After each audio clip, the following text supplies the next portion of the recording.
Welcome back to episode 2 of the Star Podcast with my co-host, Coach Cam here. Had a crazy week of college football. Super excited to talk about that. Super excited how episode 1 went. You guys are showing love, and we appreciate that. Follow us on all platforms. Subscribe to this channel. We're dropping crazy content every week.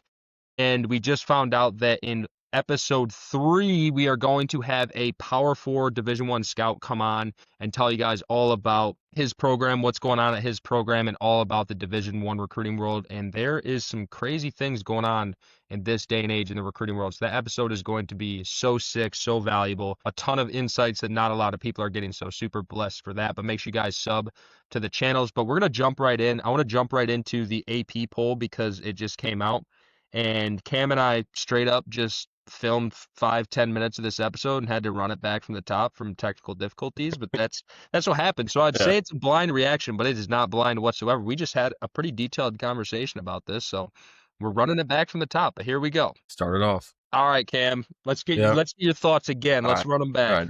right. I'm gonna act like it's my first time seeing this. Okay. So I think the biggest thing, and it's to no surprise, we're getting it too after going into Penn State at a night game, white out, in overtime, getting the dub, and being ranked number 2 when they have a better win. I think as of right now, at this point in time, they have the best win in the country. Mhm. So that's a little bit surprising, but it's early in the season. Still, technically, we're not at the halfway point yet. So these rankings, while they matter, it's also not the end all be all. And then right up behind it is, I think one of the more interesting things on this list is Indiana being at 8, and Indiana being at 8, Texas Tech at 11, which we'll get into that in a little bit as far as why I think they've climbed so far in the rankings. LSU taking a big hit. Florida State looked rough last weekend against Virginia, but they a lot of room for them to bounce back for sure, especially in the ACC. The ACC is not as strong as they used to be in years past. With So that being said, man, it's weird not seeing Clemson on this list. It is weird. It's very weird. It is rightfully so, but it is weird not seeing them on this list. And I think that Alabama at number 10 and Georgia at number 12, I think is deserving, but it's just very odd to see them placed there. I don't think if you went to any Georgia fans or any Alabama fans and said, hey, week 6, Alabama's going to be number 10, Georgia's going to be number 12, and sandwich in between them is going to be Texas Tech. I don't think that would necessarily be what you would expect. But I do know that Texas Tech, with their NIL deals and everything that they have done, they were anticipated to have a good season. I know they just had a big time flip to number 5 Oklahoma with one of their offensive linemen who they had brought in on a crazy deal, unsigned, I'm sure, but they had brought him in and he said, man, I want to go play in the NFL, and that's Oklahoma's selling point. They said, we ain't going to pay you as much, but if you come play for us, we will send you to the NFL. So, I mean, ultimately, probably a better decision because with these programs who tend to pop up over the years, it's like, can you continue that race? Can you continue to have the level of success that you can? Like, you can build a lot of hype. You can bring in a lot of great players, but I think that when it comes to a program like Alabama, Georgia, some of these big logos, like, it's a cultural thing. And I don't think you can manufacture culture through money. But I could be wrong. It's a hot take for me. But yeah, I know some people are mad about Mizzou being at number 19, having played the games that they've played, a couple Power 4 wins, going undefeated so far. UVA obviously crunching into the top 25 there is impressive. I mean, it was impressive. Their win was impressive. I think that those are some hot takes. I'm pumped to talk about Penn State, Oregon. I'm pumped to talk about Alabama, Georgia, because I was at Penn State, Oregon, and you were at Alabama, Georgia. We're like the reporters, man. We need to start highlight reporting here. But I want to hear about that game, man, because I didn't get to watch any of it. Like, what were you seeing? What were the biggest things that stood out to you? Man, the biggest thing is, and I think the takeaway that you can take away from either of those two games is that every team on the field competes at a very high level. Oregon, Penn State, Alabama, Georgia, coaching is top tier, players are top tier, culture is top tier. And so it's really interesting to see. It's the pinnacle of college football when you see these juggernauts play each other. But in particular, I was really, really close to the field. I was basically right behind the Alabama sidelines. And so I got to see those guys up close and how they coach and how intentional these guys are with how they coach in every little aspect of the game, and it's why it makes them so great. And big obvious takeaway from the game is Ty Simpson, their quarterback. He's legit. He climbed to, I think, second in Heisman odds, right behind Oregon's quarterback Dante Moore, who are both right now probably the best quarterbacks in the country.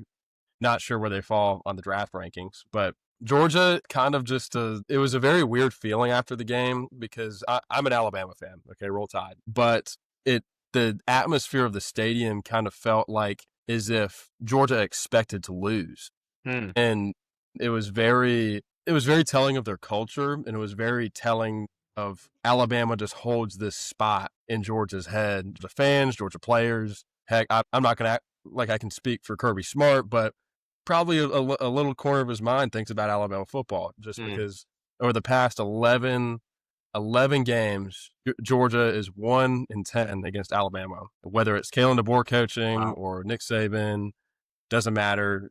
They've just kind of owned the Bulldogs for a while, basically almost half my lifetime, which is a lot.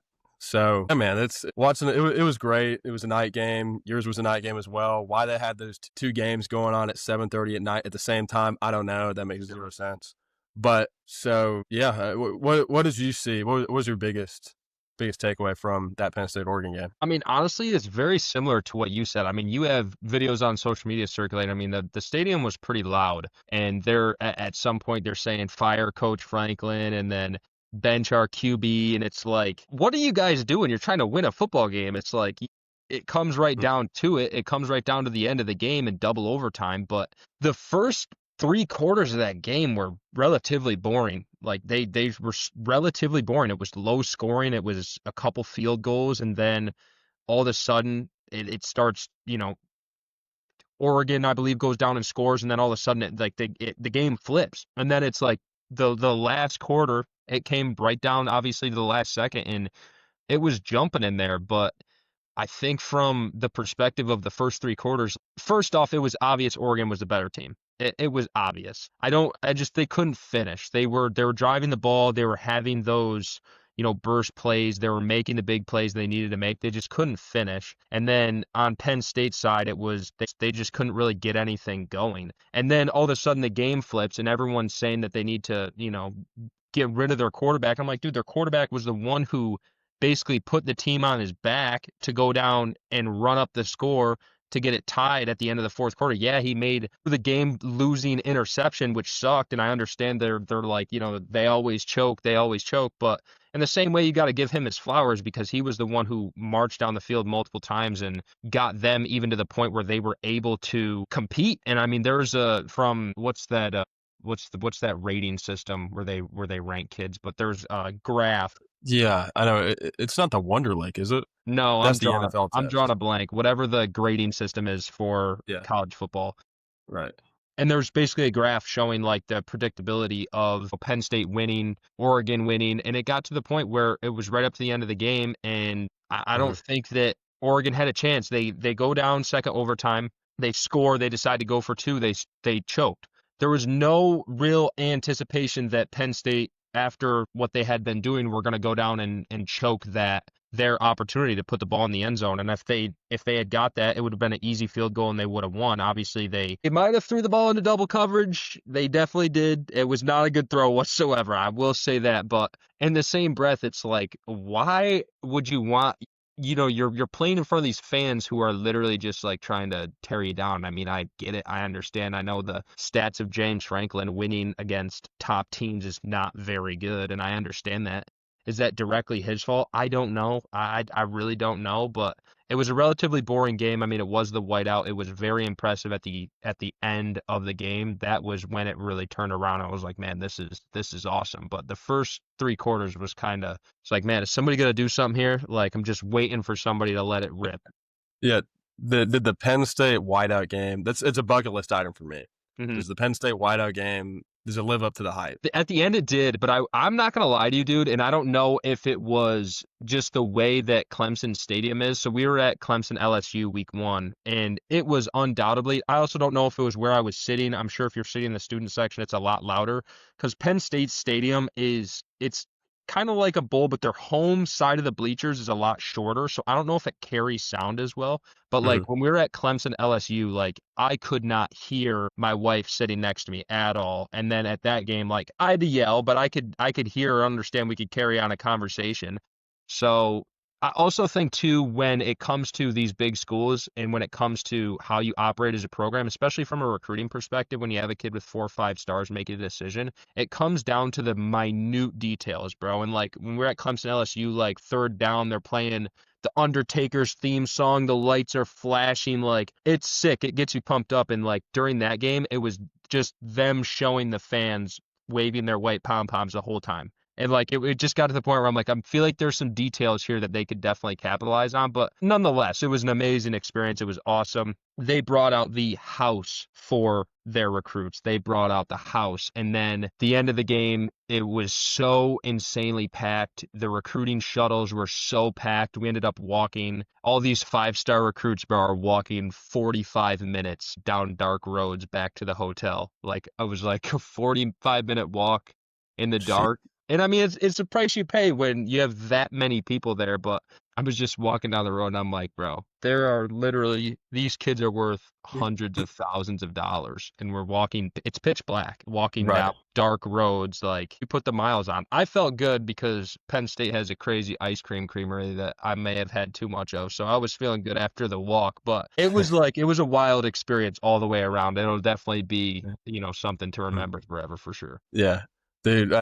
So stadium atmosphere, the one thing that popped into my mind. So at Georgia Stadium, everybody that's watching this has probably seen something about this at this point. Do you know the sound bite? It's it's Texas at Ohio State week Yeah. one. Yeah. So that played every second down. Not even kidding. Every second down that Alabama had the ball on offense, that sound bite played. It was cool at first. It was different. It was intimidating. It was cool. And then by about the second quarter, I realized, hey, they're just gonna play this song at every time on third Yeah. down. And everybody was blasting Georgia for it. I thought it was very, very corny. It also made things worse that I was an Alabama fan, but I I couldn't believe that it was lazy game planning to It's me. And funny. it was yeah. It's funny you say that because Penn State had the same thing. They have their Cougar, the Cougars. It's typical. Yeah. I think I think Clemson had the same soundbite that they played, bro. But like we're waiting Mhm. for the shuttle after the game, and everyone's bummed. You know what I mean? Like they're all so bummed. Like it's so Yeah. crazy going to a game like that. It was the same way at Clemson. Like you're seeing grown men. I get down south, like football is a thing, but like, dude, you have a guy whose like stomach is painted blue and he's like crying, like his shirt's off and he's like painted blue and he's like over the rail crying. And it's like, I don't know, man. I'm indifferent because I don't really have like a team that I'm like, I love this team. I like Ohio State, but like, I'm not like, I wouldn't be crushed if they lost. But it's always so weird seeing that. But they had a soundbite, dude. We're outside waiting for the shuttle, like, I mean, an hour after the game is over. And they just played it probably every 20, 30 seconds. And I'm like, shut it down, guys. It is so loud. That stadium is huge and it would just continue to go. So it's actually just, that is something that might just be an issue across the college football nation worldwide. You got to chill with the sound bites. You gotta move. I think that it's just TikTok culture that has just plagued the minds of our graphics and sound effects Hmm. teams at these big schools. But it was really corny. And when you're at a big school like that, you just expect something more. So speaking of people losing, how do you think from a recruiting standpoint it affects those recruits that were at Penn State, for example? They go to the game. They're all hyped up. They're on the sidelines. They're there to see Penn State play. How big of an impact do you think it makes, or any impact at all, when they lose? It makes it's big, dude. Mhm. Everyone wants to go to a place where they win because all these of events, like for example with Penn State, it was probably, I mean, Georgia probably put on quite a big show with their recruiting this past weekend too. But outside of Georgia, it was the biggest recruiting event in probably the country and maybe even across the full season. It's the whiteout game. It's a legendary game. Like they had probably over 150 recruits there. I'm not gonna lie, it was insane, and it was too much. It was way too much. Like there was it was chaos. And it's not anything against them. It's like when you have that many people, like, and you have such a little staff, like there's only so many seats you can put them in. There's only so many, they had 3 groups separated. Like there's only so much you can do in order to give everyone a meaningful experience. Now we got to get right down on the field. It was sweet. Like I was on the field. I got to watch Penn State's D-line warm up literally from me. I could touch the guys, but that was so cool to watch. It was amazing, especially being a D-line guy myself. But those recruiting events, the point is those recruiting events are made that when they win, they get commits. They go up, they're having a great time, they're in the locker room. They'll bring players into like recruits into the locker room after the game and show them the post game win culture, especially against a number 4 team. Like that is everything. A number 2 team, it doesn't matter. When you go win a game like that, it is unbelievable in the locker room. You talk about the game day experience, that's insane. The locker room is insane, and they'll throw the recruits right in there, and they're wanting to give them this full experience on an unofficial visit. And then they're going pulling them out. The coaches are talking to them as they're in there as well too, because the coaches are in there.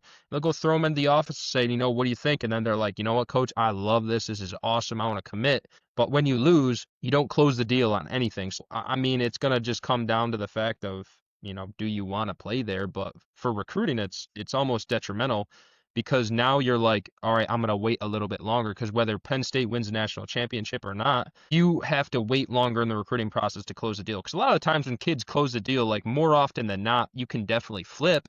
But when I make a decision, I'm like, dude, no, like I made a decision on week 6 after Penn State beat Oregon. I can go back and be like, no, I'm staying. That was awesome being there. Like I want to be a part of that. But now you all of a sudden you don't have that. So now they have to go and be like, well, I mean, I like Penn State, but I also like Ohio State too. And Ohio State's number 1 right now. And then you go watch Ohio State, Michigan, one of the biggest rivalries. And then you go watch Ohio State beat Michigan. You're like, you get thrown in their locker room and you're like, dude, this is insane. I've never experienced this before. I'm committing to Ohio State. So like, it's detrimental, dude. It is detrimental, and it's a bummer for sure. Yeah. And it's like when you lose, it's like go the recruits. It's like, all right, see ya. Like you're not gonna talk to coaches. They're all feeling some sort of way too. It's like go your own way, and it was a mess. Leaving that stadium and getting home was a mess. Right. Yeah, that's. I was just making sure that wasn't something that only happens in the college football 25 video game. That when you win, it actually matters. It's kind of like that consumer experience where you try and take somebody. If you go into, whether you're aware of it or not, you go into any of these big retail shops, they take you into the store, and the whole point is to create this experience to where you don't want to leave the store. The longer you can stay in the store and then have a positive experience at the end, the more likely you are to come back and continue being a loyal customer. So it's a whole lot. It's a different element, but it's the same. No one likes to lose. You get more money if you win. Yeah. Simply put, bro, the recruiting process is a sales process. Like if you're good at sales, you could sell a recruit. Now there's moral sales and there's, immoral sales. Like you could just say, hey, you should commit here now because we have a kid who's ready to commit and you should really take that spot. Or you can say, hey, we're winning football games. You want to come play for us. But it's just a sales process. So I want to switch gears a little bit. You had a hot take about college football game day, which I'd love to hear before we got on this call. So talk about week 7, the college football game day drama that's going on. So, and I think it's rightfully so. I'm in this camp. College game day is going to Alabama Vanderbilt rather than Miami Florida State. I don't care what anybody says. That's the right decision because we're one of the only points in history, right, where I guess I'm doing the math in my head, 8 days from now or something, a little over a week from now, we're going to live in a world where there's either going to be 2-2 Alabama or 3-2 Alabama or an undefeated Vanderbilt team, which is insane. I think Vanderbilt's actually very good is the ironic thing. They do, man, if you remember back to the high school days when the teams were on the triple option, and it was the biggest pain to stop. You had a mobile quarterback. There was usually a wrestler like Diego Pavia, just a dude that's tough as nails. And then everybody on the field would get the ball. And it's just, I respect it. It drives me crazy just because I'm an Alabama fan, but it drives me insane. But they play so hard and they do a lot of it out of their game. They play the game of football almost like they play basketball, where everybody on the field can get the ball and we can dink it out here. We can shovel it there. We can hand it off here. We can RPO it here. Everything that they do is within 10 yards, 5 or 10 yards. but they're gonna be consistent. They're gonna gas you. But yeah, anyways, I think that a lot of people are upset, and they're gonna keep being upset unless Florida State gets absolutely just blown to pieces by Miami, which I think is very possible. So When you look at it on paper, it's ACC versus SEC. Who, like we talked about last week, who mhm, has a better chance of winning the national championship? You know what mhm, I mean? Like that is such a true statement because if Alabama wins that game, they're going to show that they are the top dogs in the SEC. If Vandy wins that game, they're going to show themselves as, hey, we're not playing around anymore. And I got something about Vandy's like popping their collar right now. They've been popping their collar the last couple of weeks, dude. I mean, they had an interview that somebody did. I don't remember his name. He did with their head coach, and their head coach was saying, like, there's no reason why Vandy can't be a top 10 program. And I agree with that. I watched the interview, and I'm like, mhm, dude, why not? Why not, Vandy? You're in the SEC, bro. You should be a mhm, top 10 program. You have no reason to not be a top 10 program every single year. And you're in Nashville, Tennessee. It's like an amazing place to be. So I talked to Vandy. I have some connection with Vandy, but the coach who I talked to is just what I'm saying. They're popping their collar. Before season, there were some kids who I would send up there who they're like, yeah, this kid might have a shot. Like, we want to monitor this kid. And now they're like, no. We're no, going after 5 stars, rightfully so. I yeah, understand, man. You guys have earned your stripes to go out there and get mhm, top 100 recruits. You have earned your stripes to do that, and I respect it. And I'm a big fan of Vandy, and I'm a big fan of them being a top 10 program. I don't see why they aren't either. mhm, And I think that this world of college football and the diversity we have in the SEC with, I mean, Ole Miss is a standardly good program, but like Ole Miss, Mizzou, you have, Alabama going and beating Georgia. Like, it's great for football, man. It's great having multiple teams that are great because when you have a dominant team like Nick Saban era Alabama, I know Georgia was up there too, but like you're always just gonna pile recruits in there, and it's always gonna be Alabama wins national championship every year. Boom, boom, boom. Why? Because we have depth. We have elite depth at every single position. Some guy gets hurt, we're bringing in another former 5 star. It's okay. We're not worried about it, and that's what's getting leveled right now in the college football world, and I love it, dude. I think it's mhm, awesome. yeah. It's interesting too to develop these cultures. So Hmm. I think culture is everything. And so how you get there is you can get there a number of ways. Every program has a different way of doing things. But this guy over here at Vandy, I'm blanking on his name, but his story is he came from New Mexico State at the Lobos, and he did really good there. And he brought this culture of exactly what you're saying of, hey, there's no reason that we can't play with Alabama, Georgia, Auburn. Actually, most people can play with Auburn, Alabama, or Georgia, Tennessee, these top programs, Texas, these top programs that just psychologically in your mind, Alabama and Georgia and those top dogs have just ran the SEC and Hmm. the country for forever. And to challenge that line of thinking and to challenge and to create this culture of just blue collar, we're going to go in there and grind it out. We're not going to look the same as these guys on offense, and we're not going to do things the same way, but we're going to get to our end destination all the same. And so I respect the heck out of that. I respect any coach that develops young guys like that and gets them to buy into something that's really, really hard. Taking a program from where they were to where they are now is, I can't think of a harder thing to do. You do have SEC assets at your disposal, but psychologically to get over that hurdle is tremendous. So Let me hats off to them.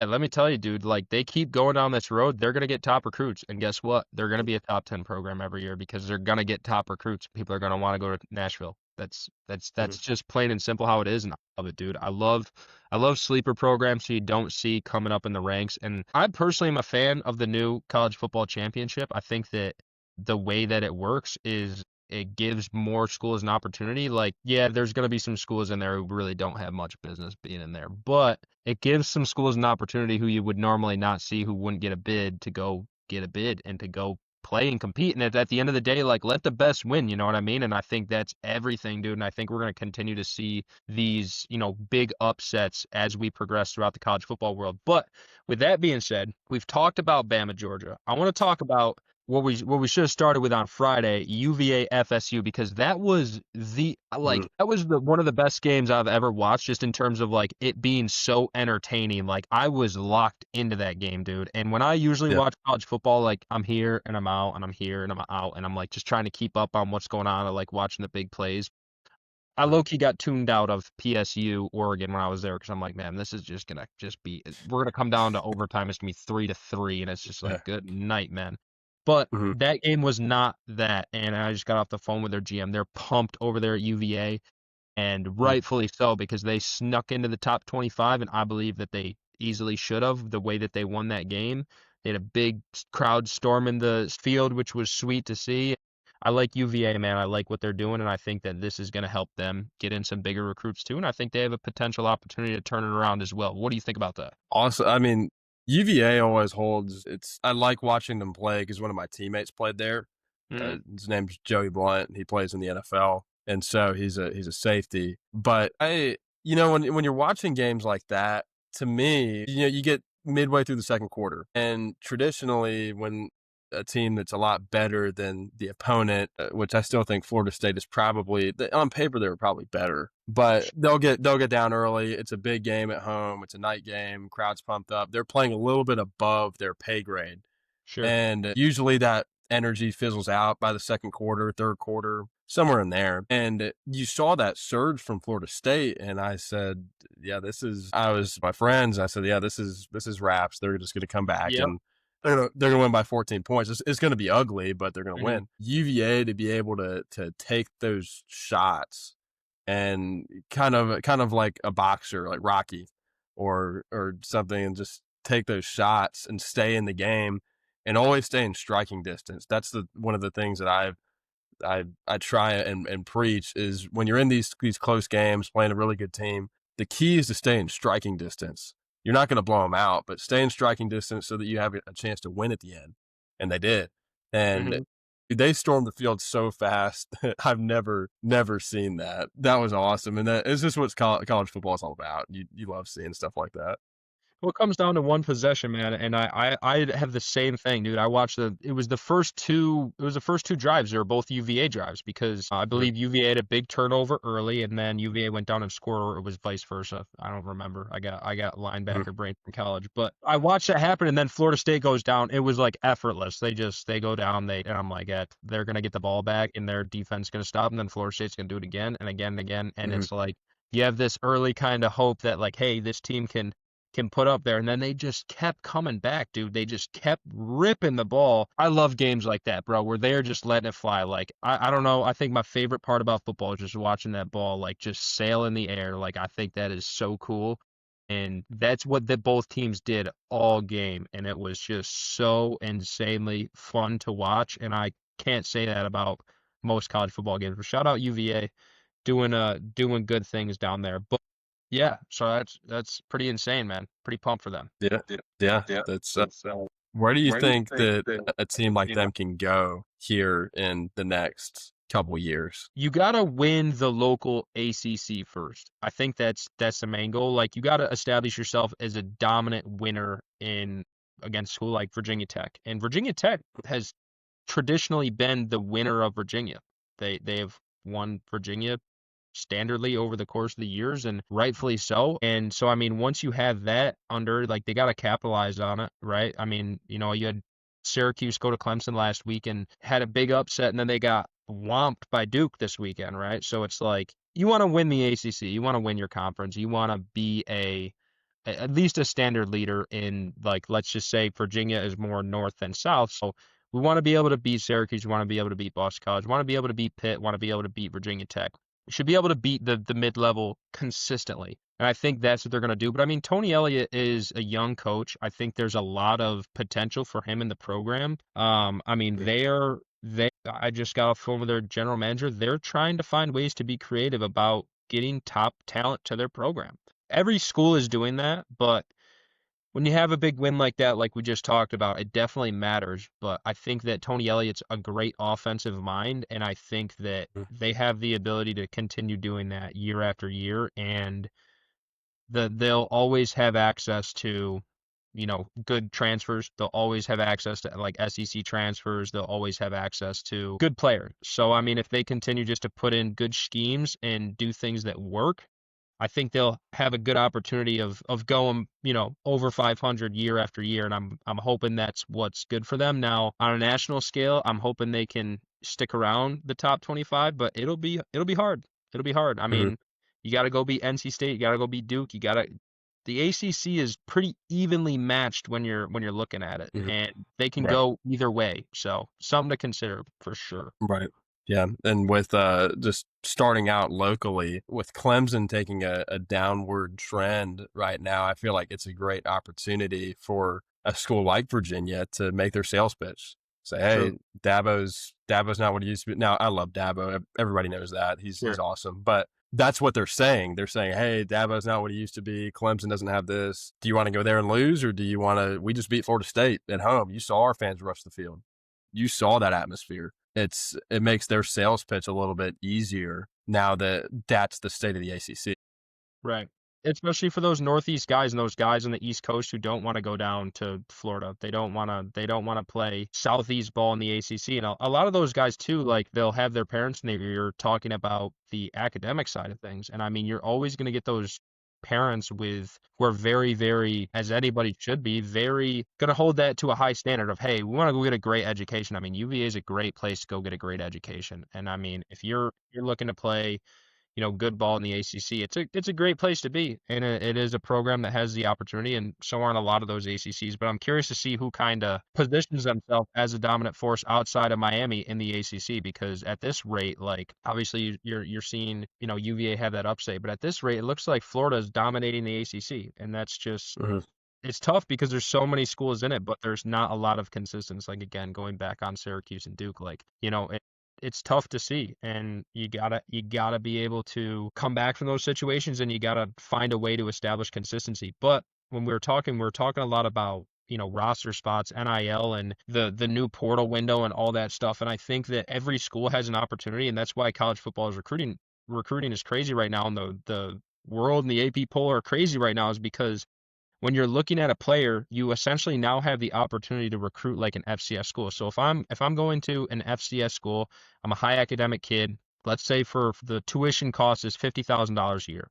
I submit all my transcripts and whatever I apply to the school. They give me 25 a year. Now all of a sudden I have $25,000 in academic money. An FCS school, since they don't have the funds, they will get you on full scholarship and cover the rest of the $25,000 versus giving you 50 up front, because they need to utilize every cent they have. So they're going to find ways to be creative about that. Now with Power 4 football recruiting, you have that. So you have schools who are trying to get kids with good academic packages. Like let's just say it's an in-state kid and he doesn't come from a very good family and in terms of average annual income, and he has great grades. You can essentially get him on full ride as an academic student.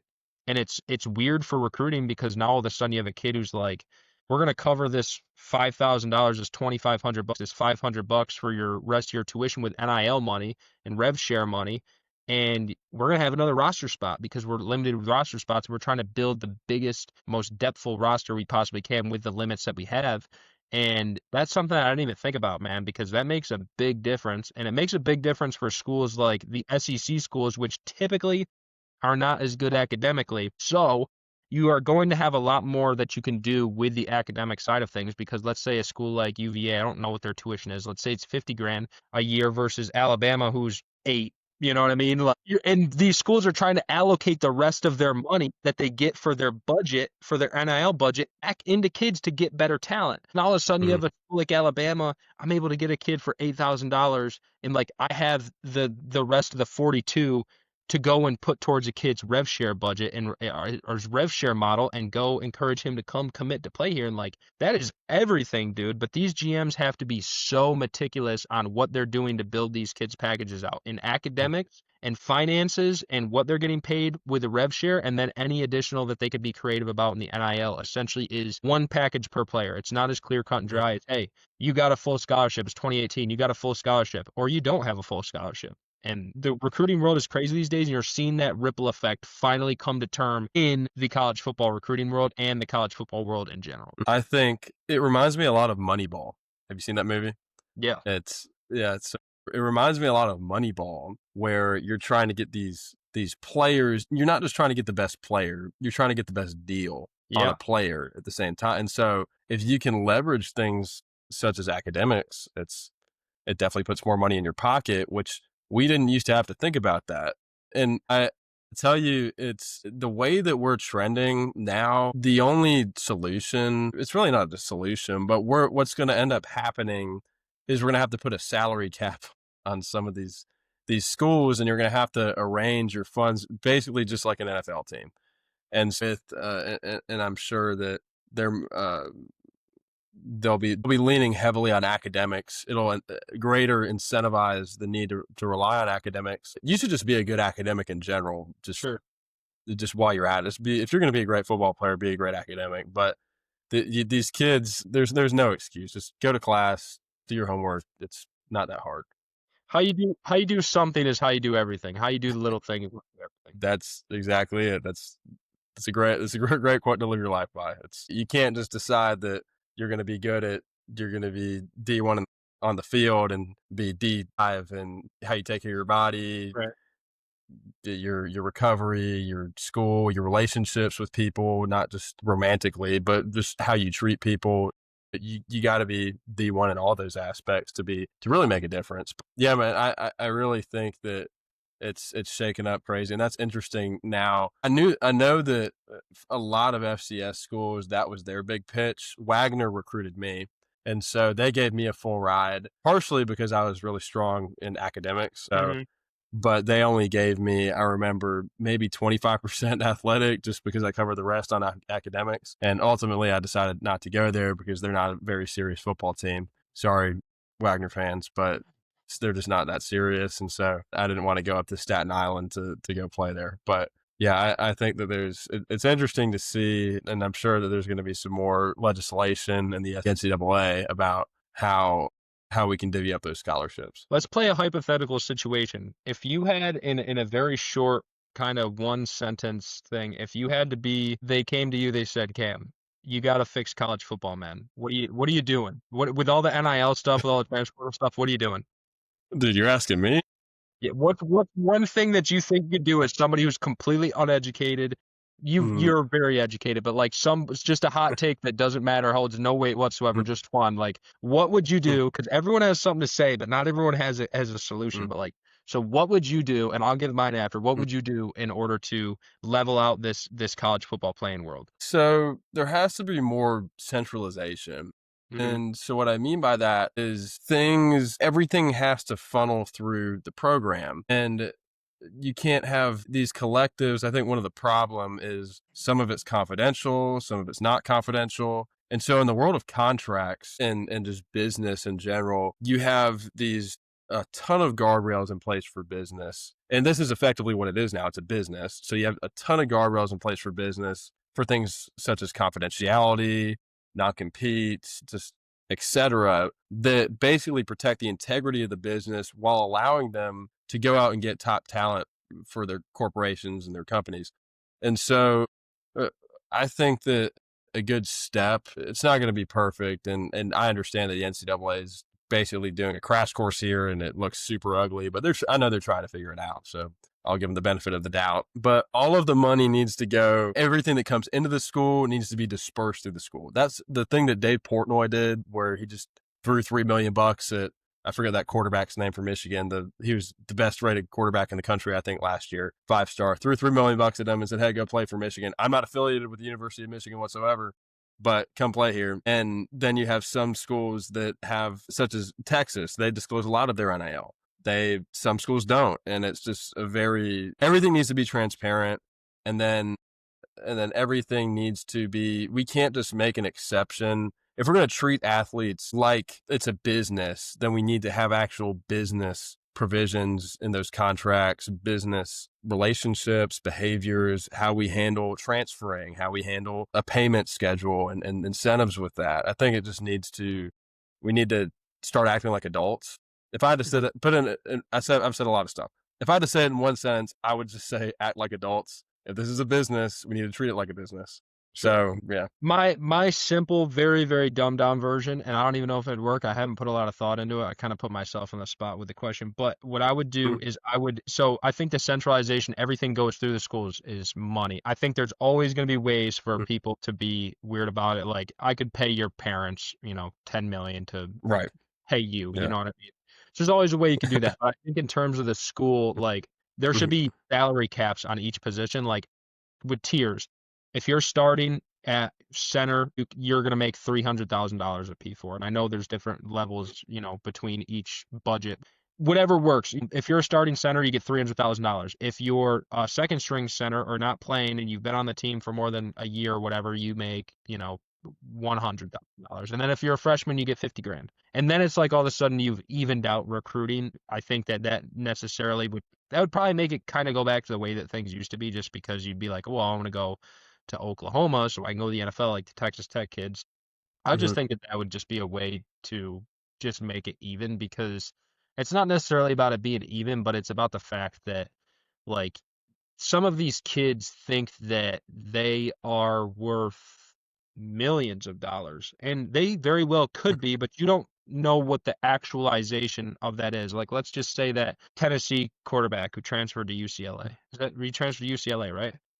Yeah, Nico Almivella. Yes, and Yeah. now he's done playing. Is he worth what they paid for him? No, because they didn't know what he could actually do. And I know he did have some snaps, Tennessee, but you don't know what these kids are worth, especially coming out of high school. Like, you don't necessarily know if a kid's worth $2 million or $1 million or $500,000, but hey, this is a kid who, we want, and we'll pay you, but we're gonna pay everyone the same. And I know some schools try to do that, and they try to be like, in the sake of evenness, but it doesn't work unless everyone's doing it. And then they're like, yeah, Mhm.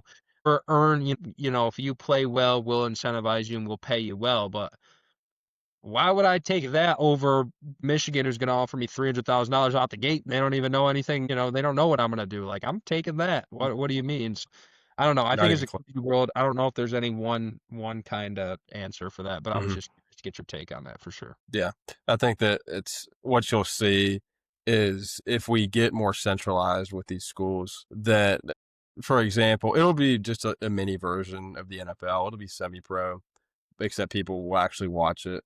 And so it's whereas, for example, Saquon Barkley is, I think, the highest paid running back in the league, 99% sure. Mhm. Highest paid back in the league. Now he's reset the market for running backs. And so you can use his numbers as a go by. And now it kind of evens everything out. And you don't have just these astronomical numbers coming out of left field. It just totally throwing the market all out of whack. And the market, what I mean by that is the market is just teams' willingness to pay a player. Just Right. clear that up a little bit. So the willingness of everybody that's in a position of power for NIL, their willingness to pay for that specific player at that specific position. Yeah, and I mean the Mm. flip side of the coin is like something's only worth as much as you're willing to pay for it. And I think that Mhm. there's some weight in that too, but like there also is some humility that needs to go in that as well. But I want to get your take on the new transfer portal. So we have a new transfer portal. It's open one time a year versus the two-time a year portal. And then we had a crazy kind of like summer portal here that was like a one-time thing this past season. So kind of want to get your Yep. take on the new one-time winter transfer portal. What do you think that's going to do for college football recruiting? What do you think that's going to do for college football in general? Well, I think it's timed up perfectly right before most teams have their spring balls, or some of them. I know of a few that have their spring balls in February. They'll Hmm. do it early in the year. Some of a lot of the bigger guys, they wait until April and they have that big spring game.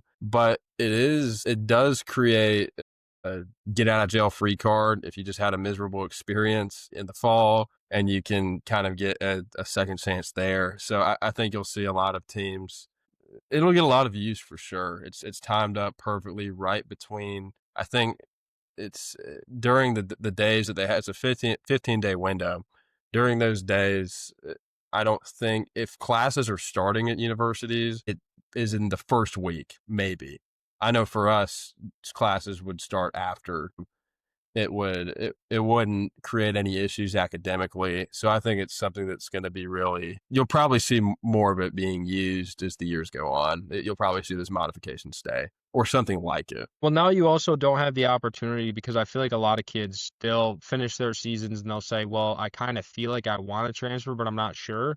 And then they'll go Mhm. have a poor spring ball and get confirmation and then go transfer in that later window. But I feel like now you're actually going to have kids jumping ship.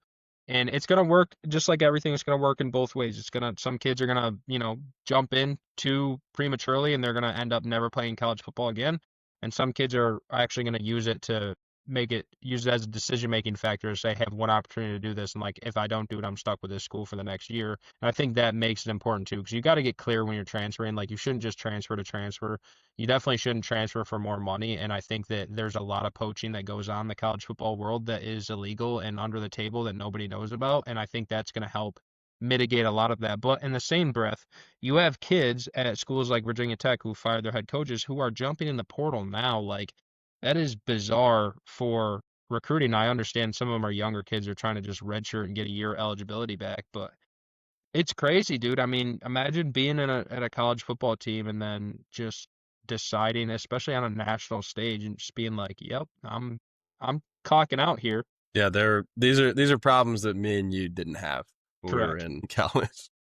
We Correct. had a lot of this was it sound like an old head saying that, but I think that the more I think the time is now for the NCAA to start making some more aggressive pushes with getting this under control. And it's because it's been in play. It's not new anymore. We're seeing what people are doing. We're seeing how teams act legally versus and illegally. And it's now that we can take that data, we can take those observations, and we can implement some of the things that we're talking about, because ultimately it's about the kids. And so this whole college football should and always will be about the kids that are at these schools, and it should never be about anything other than that, you name it. And so I think that creating centralization that protects kids, that gets them compensated fairly what they're worth, and then incentivizes them to get a degree, because we all know that football doesn't last. Even if you make it to the league, you got to find out something to do after the fact. So incentivizing them to stay in school, at least for 3 years, I think is most important. What would you do as a general manager if you were getting a top recruit who you might not likewise get to get them to stay at your program for 4 years? What I would do, what am I allowed to do, or what would I do?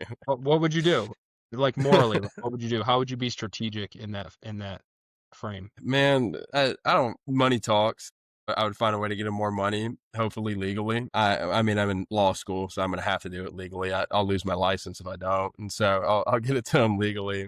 I feel like that's what a lot of them are. When it comes to that actually, you've seen, there's a couple guys, and I think at Texas Tech, they do this. Not only do they demand money, they demand all these other just stupid list of amenities. And so, such as private drivers, private chefs, all this crap that's just what is this, man? Right. But I mean, if that's what it takes and it's legal, I'm throwing it at him for sure. I would encourage them to buy like local real estate. I think that'd be like buy a local house and like rent it out or something, just so like you would be tied down to Mm-hmm. this specific area. Like I want to transfer. It's like, yeah, you could transfer, but you have two houses right down the road. So Mm-hmm. find a way to get rid of those. That's Maybe that's not ethical. That would be my thing. Because when we were at Ohio State and they were talking their NFL, their NIL appreciation, and they were like, we're gonna help you invest in local real estate. I'm like, it's a mm-hmm. slick way to get kids to stick around, you know what I mean? Like I got literal Yeah, asset in this area. Like it's good for me right, to be around here, but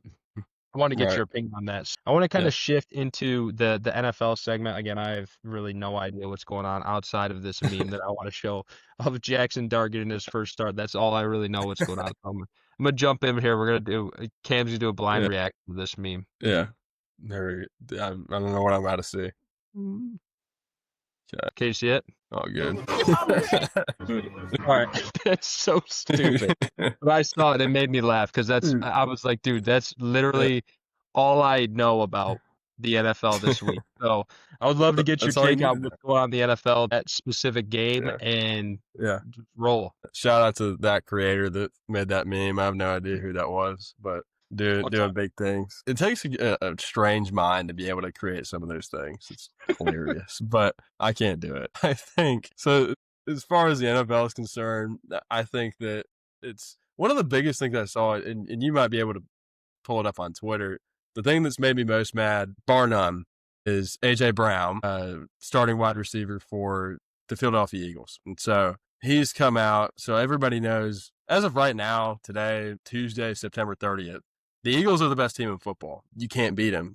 They do everything well. They play defense well. They move the ball. They situationally they execute. And so AJ Brown, I had kind of mixed feelings at first because he tweeted a Bible verse, and so we're both men of faith. It was in Mark, I'm pretty sure, just about being overlooked. Just put it on Twitter, right? Didn't have some kind of public press conference, which I think is worse. I think both are bad. He comes out and says basically something along the lines of if you're not being appreciated, then walk away from the situation, something like that. And I just think it's really, even grown men that play in this league act like kids when some of this stuff happens, because it'd be one thing to be somewhat justified if your team was bad. I understand. Okay, you're the best receiver in football. Let's get you the football. Maybe we can win some more games. But to put a tweet out that I'm assuming there weren't very many internal conversations to be had, you just threw that out there to draw attention to yourself, then I get pretty disappointed when I see things like that, especially because he's such a great player. And so, yeah, there was that. And I don't know if you've played with people like that, or if you've seen people similar that do some of those things. It drives me insane. Yeah, that's the verse. Yeah, no, I don't love the approach on that, definitely. But I mean, it's weird too because I've worked with so many players in my life, and I always tell my wife this, but it's kind of like a stereotypical thing. Like there's certain characteristics. I don't know if you knew this too, but like I played at so many different college football teams. Like there's certain individuals, like they even sometimes it was even weird enough, like sometimes they would even have like the same, like they would like visually like look the same. Like doesn't matter where you came from, what your culture is, what your race is. Like there's specific people who act a specific way. It was all the time. It was whether it was like complaining or like even just like showing up late or like being an absolute goofball. Like it was always always like specific characteristics of specific people. So I don't really know. I feel like I could probably name a few people who I felt have been like that in the past in my football career and my personal journey, and it's a shame. You know what I mean? Like Mhm.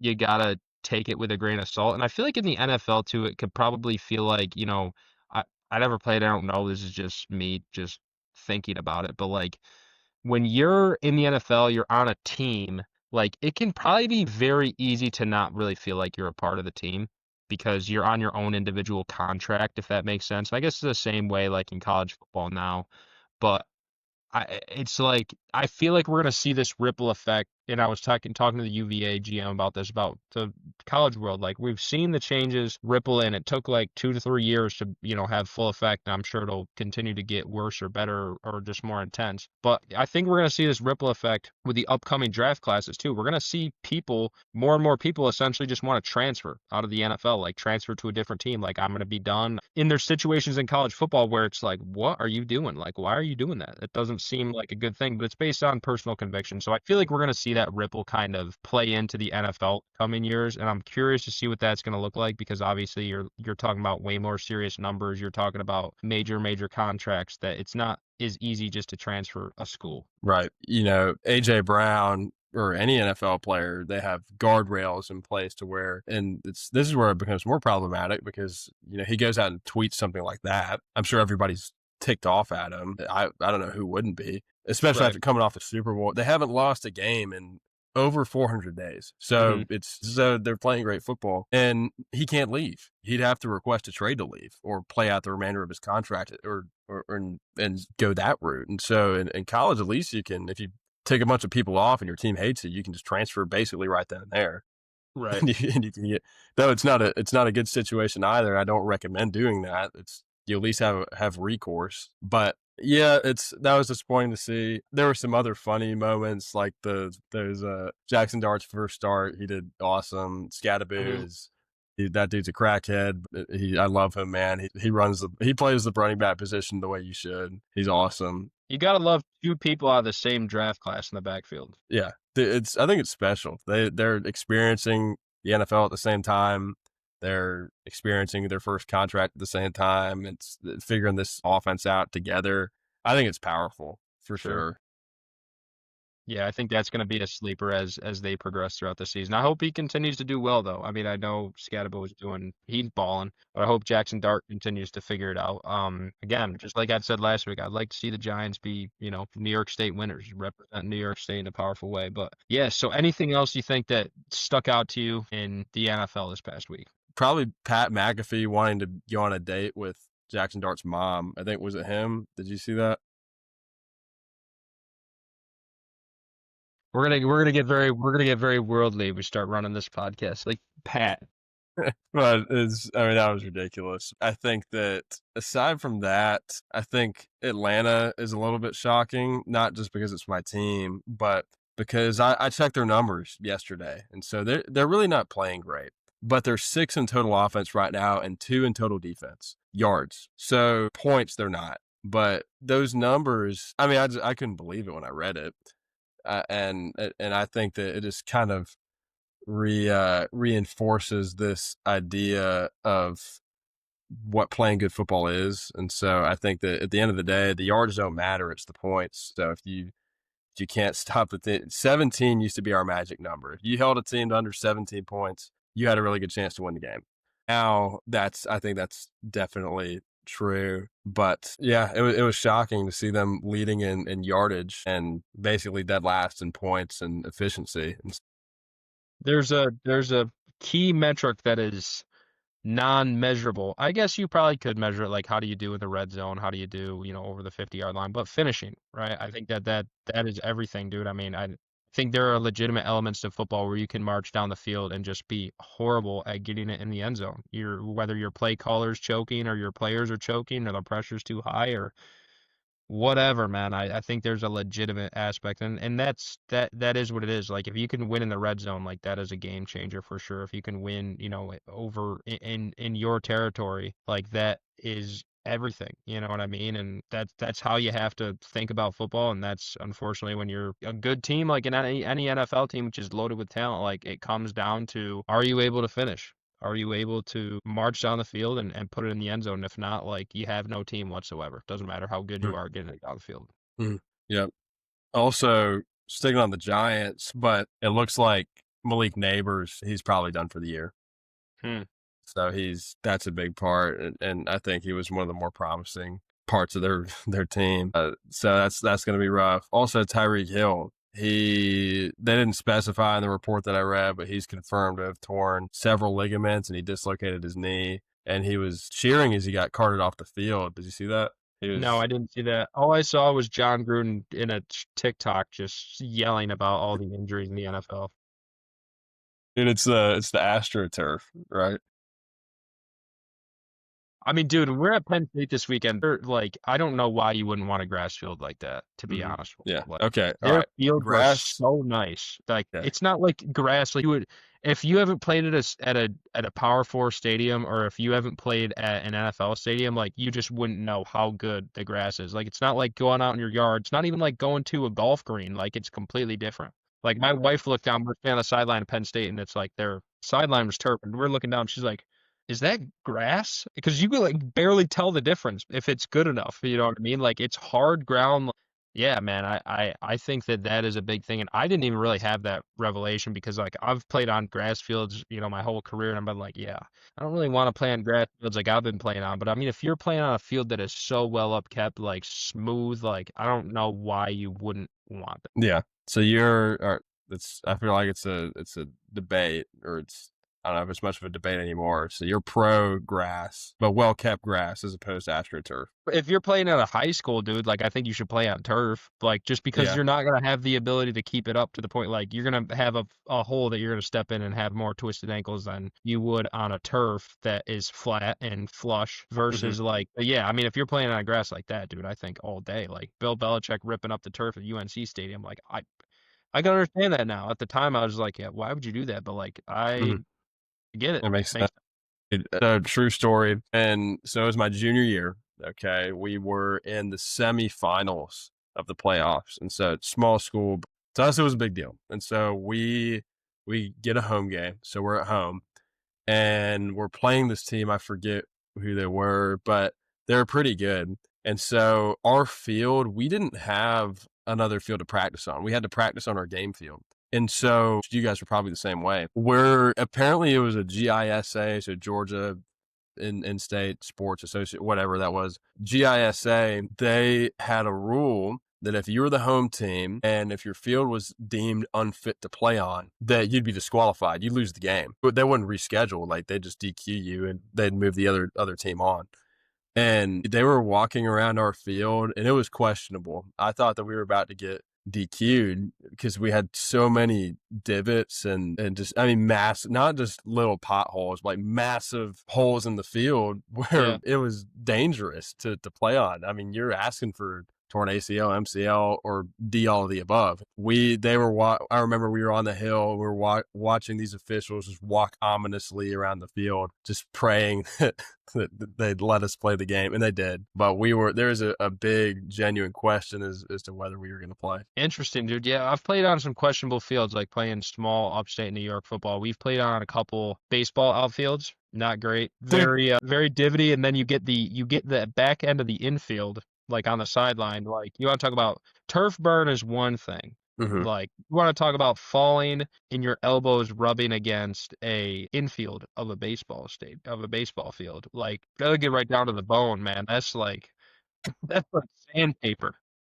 Dude, another true story. We didn't have a practice field. Between my junior and my senior year, we installed a turf field, but they planned it so terribly that we didn't have a field to practice on from July until basically September. So we had 2 games that we had to play in that August time period. And so we didn't, when you don't have a field, you don't have a goalpost. And so we took 2 dudes and when we made them stand, I don't know, 30 yards away from us and put their hands up like this and act like the goalpost. And we kicked field goals on the baseball outfield. And our That is first game incredible. came down to a game-winning field goal. And it was between 2 people? Yeah. Or did you have a field goal at that point? What? Did you have a field goal at that point, or was it between 2 people that they kicked? No, it was on the road. So it was on their goalpost.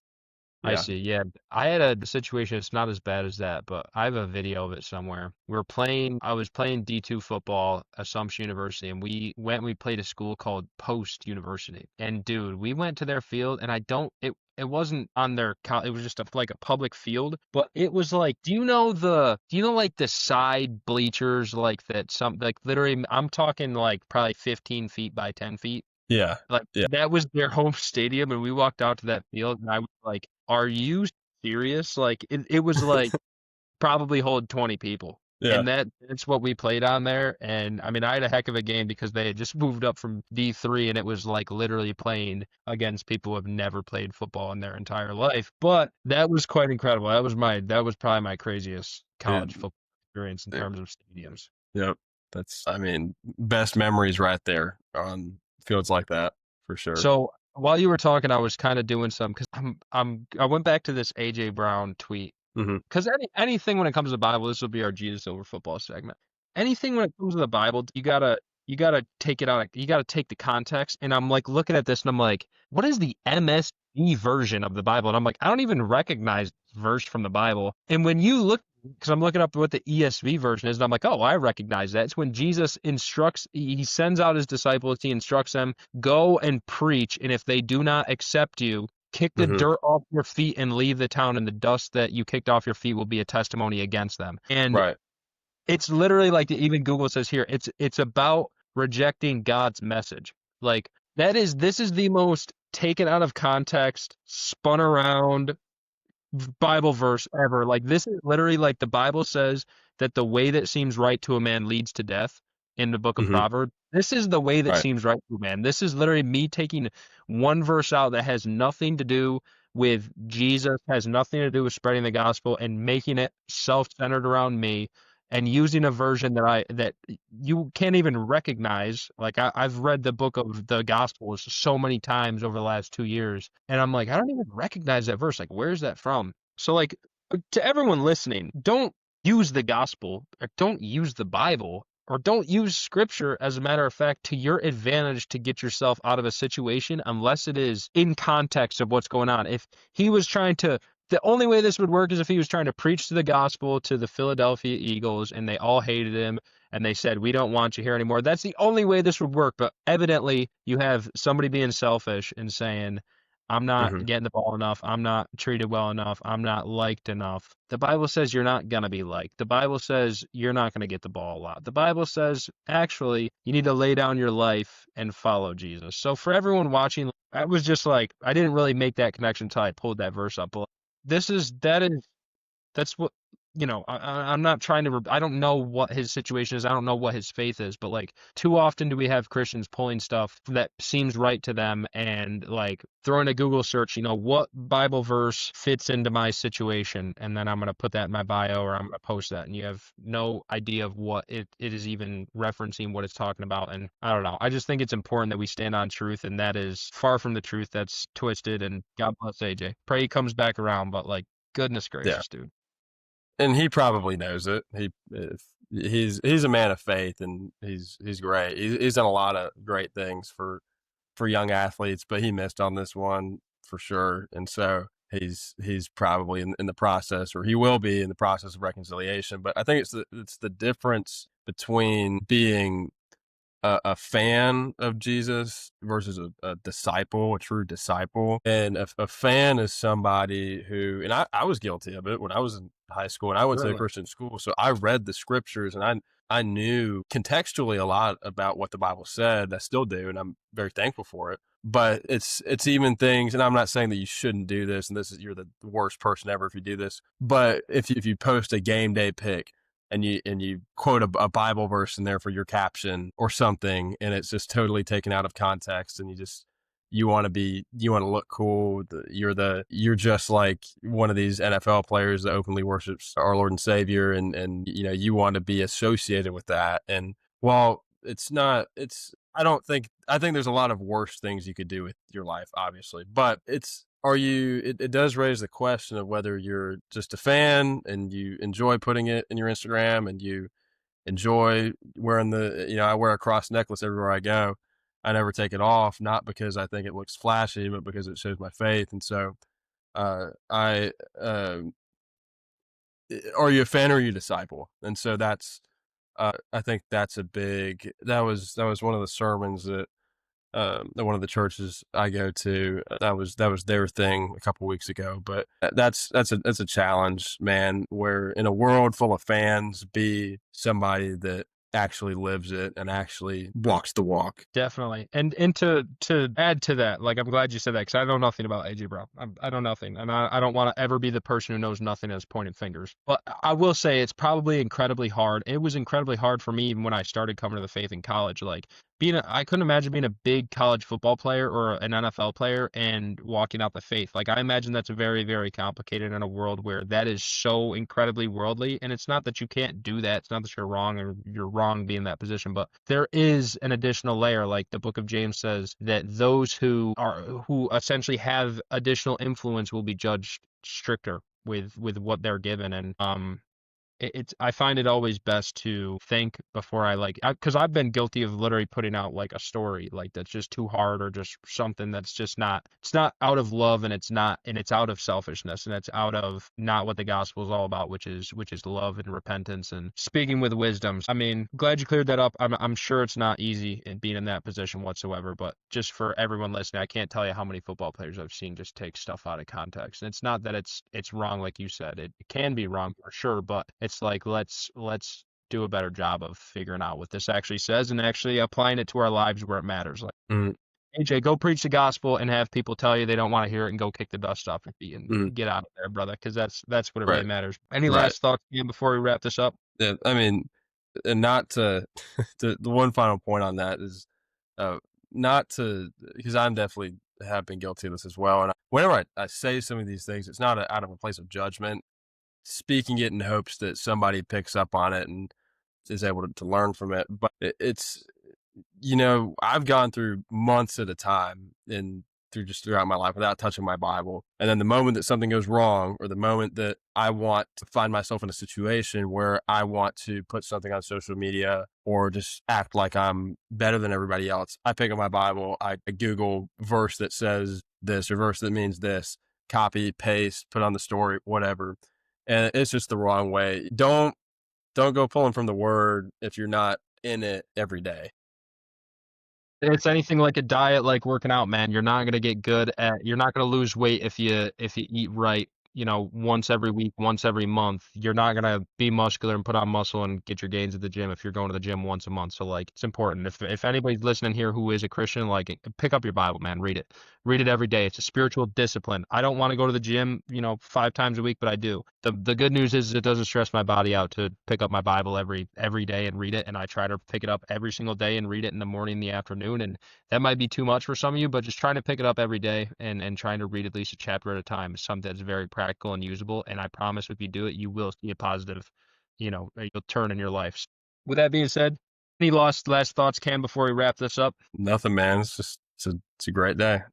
Right It's on, been a guys. great Well, episode. subscribe to the channel, dropping crazy videos, and really appreciate you guys. If you have any feedback, anything that you guys want to hear, please drop it in the captions below, and we will read it, and we will get back to you, and we will take feedback, right? Because we are just doing this just to do this, to be honest with you. We aren't looking to be the #1 podcasters in the world. We're just trying to create something that's entertaining and usable and, I guess, expressive in the process. But if you have anything that you guys want to hear, anything that you guys want us to talk about, drop it in the captions. But that being said, God bless you guys, and we will be back soon.